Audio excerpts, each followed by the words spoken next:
Good morning. We're going to do part 2 of I Can Learn About a Garden, a Place in Our Environment. And we left off on this page. We'll start here. Our parents help us plant a young tree right in the middle of the garden. Then we place bricks around the bottom of the tree. The hot sun made us sweat.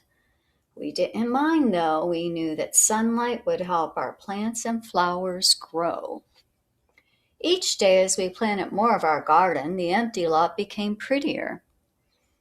One day Mayor Smith brought a newspaper reporter to the lot. She was going to write a story about our garden for the city newspaper.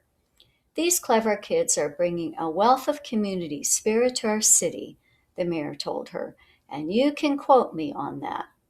The reporter talked with us and took our picture. We all held our shovels and smiled. The people of our city read about our garden and came to see it for themselves. Amazing, they said as they admired the tomato vines. Wonderful, they exclaimed as they walked around the tree.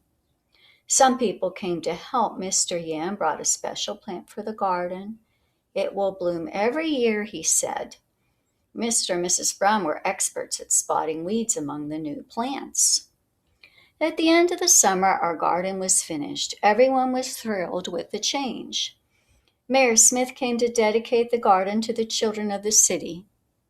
We all have a beautiful new garden to enjoy thanks to these great kids, he announced. Let's all do our part to give it the care it will need. Suddenly it began to rain. We all got soaked, but we smiled and laughed, knowing that the rain was great for our thirsty new garden. It rained for the next 3 days. Then on the 4th day, we walked to the garden to see how things were going. All our plants were in full bloom. The garden was more beautiful than ever. Kate pointed to a tiny green tomatoes on the vines. The tomatoes are growing so well, she said proudly. Jim collected beautiful flowers of every color for a bouquet. Just before school started again, Kate said, let's pick our tomatoes before we get busy at school. They are red and ripe and ready to eat. We invited Mr. Smith to help. The reporter who had followed the story of our garden was there too. When we had finished our work, Mayor Smith took a big bite from a juicy red tomato. Delicious, he said with a smile. Thank you. Hooray for community spirit, we cheered. Kids help out. There are many ways you can help out in your community and your neighbors. Turning on an old lot into a garden may be just the beginning.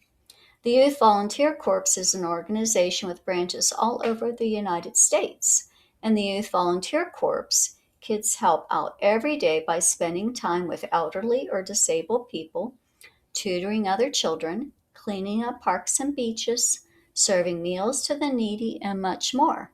Find out what you can do to help your community. So we're going to go back to those vocabulary words I mentioned first before we do any questions. So our vocabulary, the word is bottom. This is the bottom of the book, top of the book. Cheat. Cheat would be trying to skip a step or doing the wrong thing to win in a game. Clever. Clever would mean you're very smart. You're problem solving and trying to think of making a solution. Crops are the plants that grow in a garden. Lazy. We're not going to be lazy. We're going to work hard in the garden, which means they're going to be busy bees. Partners. Partners means having a friend to help. Wealth means you're making something better, even if it is the wealth of the plants growing in the garden. So it means you have a lot of something. And I'm not sure. Let's see. The word crops is a noun in this story, is what it tells us. It can also be used as a verb. So that's a tricky one. It could do both.